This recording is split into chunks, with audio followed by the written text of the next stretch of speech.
அஸ்ஸலாமு அலைக்கும் வரஹ்மத்துல்லாஹி வபரகாத்துஹு. இன்றைய கேள்வியை பார்க்கலாம். அந்த இரத்தத்திற்காக அவன் 70,000 முஃமின்களையும் மற்றவர்களையும் கொன்றான். அதன் பிறகே அந்த இரத்தம் கொதிப்பதை நிறுத்தியது. இந்த நிகழ்வு யார் சம்பந்தப்பட்டது?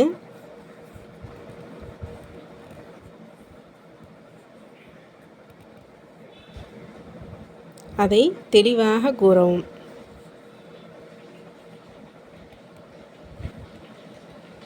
பதினேழாவது அத்தியாயத்தில் முதல் 10 வசனங்களில் தேடினா தஃப்சீர் இப்னு கசீரில் இதற்குண்டான பதில் கிடைக்கும். இன்ஷா அல்லாஹ் உங்களுக்கு கிடைத்த பதிலை தனிப்பட்ட முறையில் அனுப்பி கொடுங்க.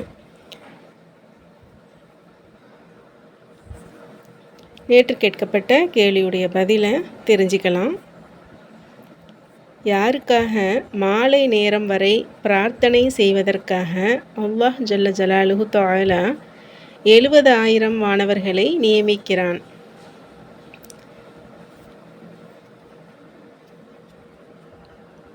ஐம்பத்தி 9வது அத்தியாயத்தில் கடைசி 5 வசனங்களில் தேட சொல்லி க்ளூ கொடுத்துருந்தோம். மாஷா அல்லாஹ் நிறைய சகோதரிகள் சரியான பதிலை அழகான முறையில் அனுப்பி கொடுத்துருந்தாங்க. மாஷா அல்லாஹ் அல்லாஹ் நம்ம அனைவருடைய மார்க்க அறிவையும் மென்மேலும் அதிகப்படுத்தி தருவானாக, ஆமீன்.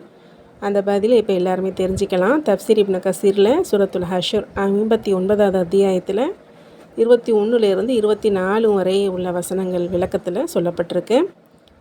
இமாம் அஹ்மத் ரஹ்மத்துல்லாஹி அலைஹி அவர்கள் பதிவு செய்துள்ளார்கள். மக்கில் பின் யசார் ரலியல்லாஹு அன்ஹு அவர்கள் அறிவிக்கிறார்கள், நபி ஸல்லல்லாஹு அலைஹி வஸல்லம் அவர்கள் கூறினார்கள், எவர் காலையில் தூக்கத்தில் இருந்து எழுந்ததும் 3 முறை அஊது பில்லாஹி ஸமீஇல் அலீமி மினஷ் ஷைத்தானிர் ரஜீம், விரட்டப்பட்ட ஷைத்தானிடமிருந்து அனைத்தையும் செவியேற்பவனும் நன்கு அறிபவனுமாகிய அல்லாஹ்விடம் நான் பாதுகாப்பு தேடுகிறேன் என்று கூறிவிட்டு சூரா அல் ஹஷ்ரின் இறுதி 3 ஆயத்துக்களை ஓதுகின்றாரோ அவருக்காக மாலை நேரம் வரை பிரார்த்தனை செய்வதற்காக அல்லாஹ் ஜல்ல ஜலாலுஹு தஆலா 70,000 வானவர்களை நியமிக்கிறான்.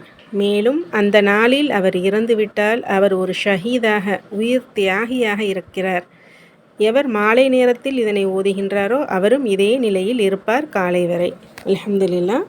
சூரத்துல் ஹஷ்ருடைய கடைசி 3 வசனங்களையும் அஊது பில்லாஹி ஸமீஇல் அலீமி மினஷ் ஷைத்தானிர் ரஜீம் இந்த வசனங்களையும் ஓதுனமாக்கும் அல்ஹம்துலில்லாஹ் இதனுடைய பலனை நம்ம அடைந்து கொள்ளலாம். அல்லாஹ் நம் அனைவருக்கும் அந்த பலனை அடையக்கூடிய பாக்கியத்தை தந்தருள் புரிவானாக, ஆமீன். தொடர்ந்து இணைந்திருங்கள். தினமும் ஒரு இஸ்லாமிய கேள்வியையும் அதனுடைய பதிலையும் இன்ஷா அல்லாஹ் இதன் மூலம் அறிந்து கொள்ளலாம். சப்போர்ட் பண்ணி சப்ஸ்கிரைப் பண்ணி ஷேர் பண்ணுங்கள். அல்ஹம்துலில்லாஹ். ஜஸாக்குமுல்லாஹு ஹைர். அஸ்ஸலாமு அலைக்கும் வரஹ்மத்துல்லாஹி வபரகாத்துஹு.